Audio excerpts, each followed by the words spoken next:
Sir बहुजनों की राजनीति में जो उथल पुथल अब आ रहा, खासकर यूपी में, कैसे देख रहे हैं इस उथल पुथल? कुछ तो हो रहा है ना, उथल पुथल हो रहा है, इसका मतलब दिमाग काम कर रहा है। और दूसरी बात है, जो उथल पुथल दिख रहा है, जब पूरी राजनीति व्यक्ति परक हो जाए, इंडिविजुअल सेंटर्ड हो जाए, तो इस तरह का चुनावी गठबंधन आना जाना, टूटना जुड़ना, ये सब लगा रहता है। किसी पार्टी का आप मैनिफेस्टो उठाकर देखिए, अभी चुनाव हुआ है, अभी विधानसभा का उत्तर प्रदेश में, अभी कई राज्यों में होना है, गुजरात में होना है। किसी भी पार्टी का अगर आप देखेंगे मैनिफेस्टो उठाकर, तो उसमें कोई आइडियोलॉजिकल क्लैरिटी नहीं, नीचे करना, वैचारिक नहीं।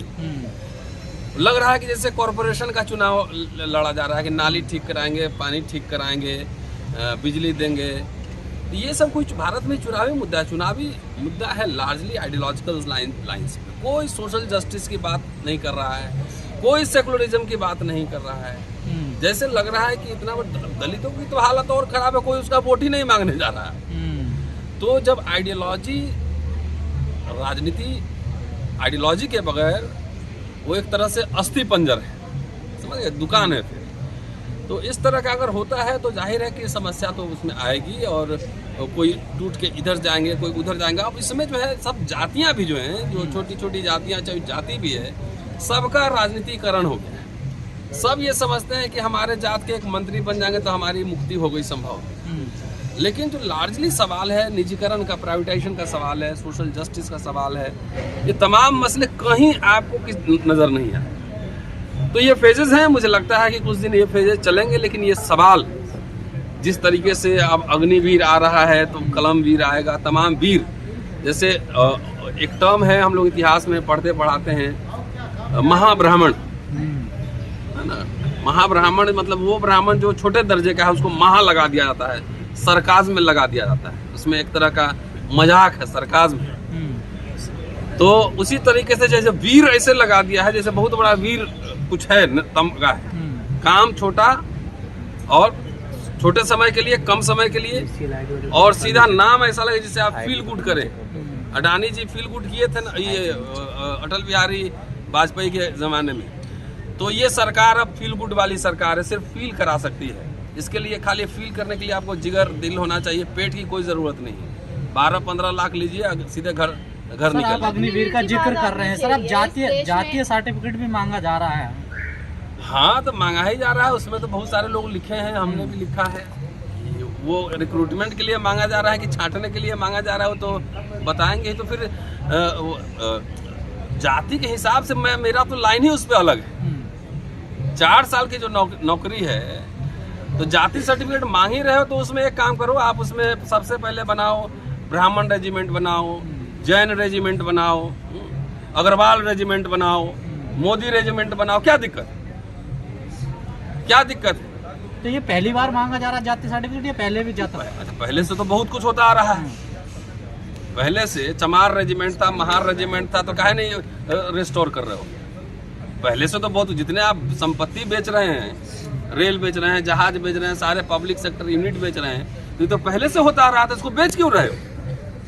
तो जो पिक एंड चूज, जो हमको सूट करता है वो पहले से होता आ रहा है, जो सूट नहीं करता है वो पहले सब बेकार हुआ है।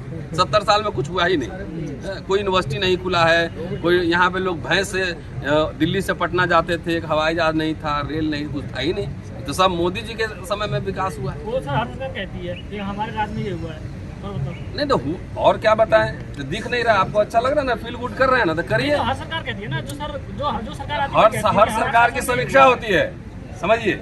हम लोग ये कोई सरकार, अब पार्टी के चाटुकार नहीं है, दूध पे सिर्फ नहीं, सवाल कीजिए ना, फिर सवाल जवाब मत कीजिए, क्लासरूम नहीं है, सवाल कीजिए। ये अभी लेकिन जीएसटी का आ गया, अब महादेव भोले पे दूध चढ़ता, दीजिए जीएसटी सब पे, सबका पॉकेट काट लेगी सरकार। तो खैर, बहरहाल आप बात कर रहे थे उत्तर प्रदेश का, मुझे लगता है कि जितने ये दलित बैकवर्ड पार्टी है, सब वो कंफ्यूजन है, सब ज़्यादातर इसमें से सबको क्षत्रियाइजेशन का शौक लगा हुआ है, सब क्षत्रियहुड क्लेम कर रहा है, ब्राह्मण कोई नहीं क्लेम कर रहा है, सेकंड श्रेणी को ही क्लेम कर रहा है। सर, आपने स्टार्टिंग में कहा कि जो बहुजन नेता हैं उनकी जो पावर है केंद्रीय हो रही है, मतलब एक ही बंदे के इर्द गिर्द घूम रही है। एक ही बंदे के इर्द गिर्द तो हर जगह होती है, लेकिन कुछ जगह डेमोक्रेटाइजेशन दिखता है। जैसे बीजेपी कुछ करती है तो आरएसएस का कुछ बयान आ जाएगा, बजरंग दल का कुछ आ जाएगा।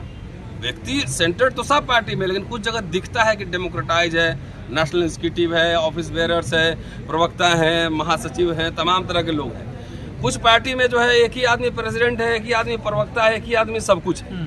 तो व्यक्ति को खरीदना आसान होता है ना, व्यक्ति को तोड़ना आसान होता है। जब वहाँ पे कोई संगठन इस तरह का नहीं है, कोई जो वैचारिक धरातल पे, वैचारिक आधार पे जो बना हो, सिर्फ अपॉर्चुनिज्म की राजनीति हो, सीट का अलायंस हो, एडजस्टमेंट हो, 15 सीट, 20 सीट, 10 सीट, तब तो उसमें ये संभव है, ये होता ही है। सर जिस तरफ इशारा वो कह रहे हैं, मैं तो हिस्सेदारी की लड़ाई लड़ता हूँ समाज के लिए, हमेशा हिस्सेदारी नहीं मिली अखिलेश। हिस्सेदारी का मतलब क्या है? पहले कोई नेता चुनौती आपके माध्यम से दे रहे हैं, आज या कॉन्स्टिट्यूशन क्लब में बैठ जाए हिस्सेदारी। जब आप हिस्सेदारी की बात करते हैं तो आप समाज की हिस्सेदारी की बात नहीं कर रहे हैं, आप बात कर रहे हैं कि संसद विधानसभाओं में और लोकसभाओं में हमें टिकट मिल जाए, हमें 4 सीट मिल जाए। क्या 4 सीट मिल जाने से जो उनकी जमात है उनको कौन सी हिस्सेदारी मिले? नौकरी है, बचा हुआ है, स्कूल कॉलेज है, कुछ बच रहा है, कहीं क्वालिटी एजुकेशन है, कहीं हेल्थ का कोई क्वालिटी है? आप बताओ, इसका सवाल का जवाब उनसे पूछो। रिप्रेजेंटेशन, सम्मान नहीं मिल रहा। सम्मान मतलब 2 सीट थोड़ा ज्यादा कोई दे देते, बोले सम्मान मिला है। उस सम्मान का क्या हो रहा है हम लोग सब जानते हैं। 2 करोड़ 4 करोड़ रुपए में सीट बिकते हैं।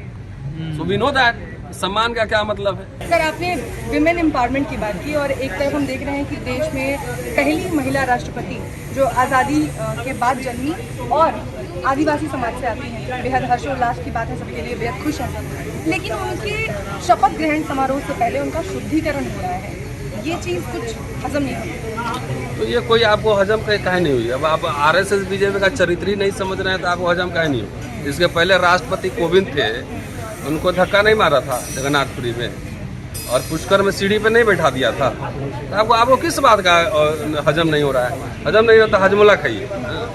कि उनका सिंबॉलिक दिखाने के लिए बनाना है, प्रतीक है। अच्छा, बधाई है उनको, मुर्मू को, कि चलिए एक राष्ट्रपति तो बन गया कम से कम आदिवासी समुदाय का। राष्ट्रपति का पद जो है वो ऑर्नामेंटेशन है एक तरह का, और ऑर्नामेंटल पोजीशन है। वो कुछ करते हैं, उनके पास कोई पावर नहीं है करने के लिए, लेकिन लगता है कि देश की पहली नागरिक है, फर्स्ट सिटीजन ऑफ इंडिया।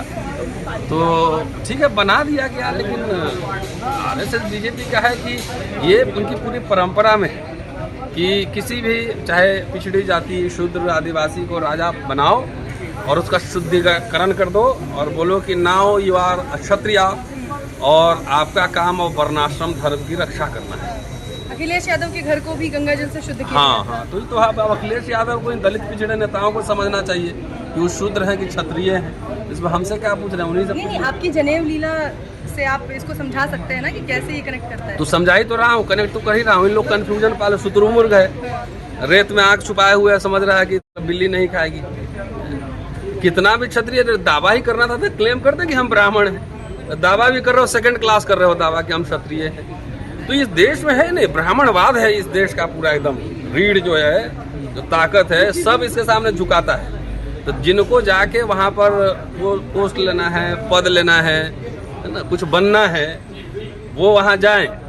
और जिनको नहीं बनना है, जो आत्मसम्मान और स्वाभिमान के साथ रहना चाहता है, वो हम लोग की तरफ आए। यही है, क्लियर आइडियोलॉजिकल क्लैरिटी साफ है। वहाँ राष्ट्रपति को धक्का दे रहा है, यहाँ शुद्धिकरण हो रहा है। हमारे पास आए कोई शुद्धिकरण कर, उसके बाद बताते हैं हम कौन है, टेम्परेचर बढ़ा देंगे।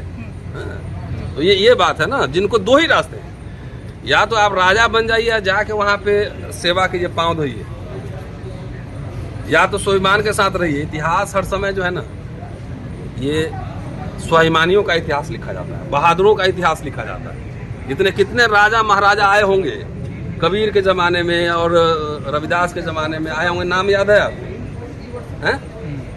नहीं है ना? तो कायरों का इतिहास नहीं होता, बहादुरों का इतिहास होता है। जो तूफानों से टकराता है, इतिहास उसका लिखा जाता है। क्यों नहीं आरएसएस अपना इतिहास बताती है? बताए, अभी तो सरकार में है ना, अपना इतिहास बताने में क्या दिक्कत है? किताब निकाले, हम भी निकालते हैं किताब। तो राजा बनना, कुछ बन जाना अलग बात है, लेकिन आत्मसम्मान स्वाभिमान के साथ जीना ये तो दूसरी बात है। आदिवासी समाज में तो इतने सारे पुरोधा रहे हैं, चाहे बिरसा मुंडा हो, चाहे तमाम। देखिए, सरकारें जो है ना, वो प्रतीकात्मक रूप से, जैसे अब आप कहिएगा कि ओबीसी प्राइम मिनिस्टर, लेकिन सारे ओबीसी का अधिकार खा गए। सारे निजीकरण कर दिए, बेच दिए। ओबीसी के आज देखिए सेमिनार हो रहा है इधर, ओबीसी का सारा अधिकार सब बेच बाच दिया, कुछ नहीं मिला। तो ये तो प्रतीक होता है ना कि आओ मैं तुम्हें राजा बनाता हूँ। आप तो ब्राह्मण है ना, ब्राह्मण है? किसी ब्राह्मण को अभी क्लेम करते देखा है कि हम सीएम बनेंगे या पीएम बनेंगे? यू टेल मी, क्यों?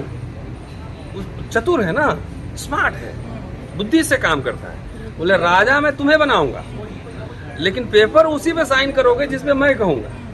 सो power lies there, power is with the Kshatriyas, secular domain है वो, और ऑथोरिटी जो है वो तुम्हारे पास है। जब तक राज तिलक नहीं करोगे राजा बनेगा ही नहीं, ठीक है? जब तक वो कलम नहीं देगा, जब तक बोलेगा नहीं पर्चा छापो, तब तक वो राजा बन ही नहीं सकता है।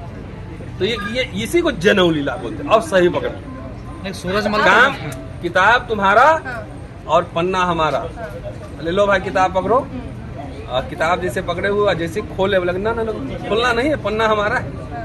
ये है, यही समझना है। इसीलिए विश्वविद्यालयों को डिसमेंटल किया जा रहा है कि हमारे जैसे लोग, आम लोग भी उठ के और जनेऊ लीला समझ ले। हम लोग का डिस्कवरी है। तो आप भी तो इनका मोरल बूस्ट कर रहे हैं सर, किसका? बता के किसका? ब्राह्मणों का मोरल बूस्ट कर रहे हैं कि देखिए हम क्या बताएंगे? हमको तो ब्राह्मण गुरु लोग हमको सिखलाया कि देखो जनेऊ लीला ऐसे होता है। मेरे गुरु सारे ब्राह्मण है, बोले कि जनेऊ लीला ये है और इसको तोड़ना कैसे है चक्रव्यूह को, वो भी मंत्र बताएं। हाँ, तो ब्राह्मणों से सीख के ब्राह्मणों पे प्रहार करें। ब्राह्मण कोई होमोजेनियस कैटेगरी थोड़ी है। ब्राह्मण में प्रगतिशील लोग भी हैं, समाजवादी भी है, वामपंथी भी है, तार्किक भी है, पाखंडी भी है, कर्मकांडी भी है। तो हम लोग के साथ जो ब्राह्मण लोग हैं वो तर्कशील परिषद वाले लोग। मैं ये क्लियर करना चाह रही थी ना, हाँ। मुझे आगे काम करना है।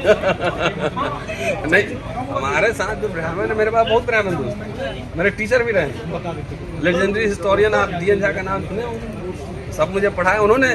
मेरे से एक ब्राह्मण सोशल मीडिया पे पूछ रहा था कि आपको तो ब्राह्मण टीचर ने बनाया और पढ़ाया लिखाया, नौकरी में मदद की, और आप रोज ब्राह्मणों के खिलाफ बोलते हैं।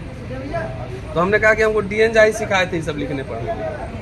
ऐसे भी हैं, उन्होंने बी फिटिंग पे किताब लिखी कि ब्राह्मण कौन कौन देवी देवता कौन से मीट खाते थे, गाय का कौन सा खाते थे, भैंस का कौन सा खाते थे। तो प्रगतिशील लोग आप हमारे साथ हैं, बाकी पाखंडी पोंगापन उधर है।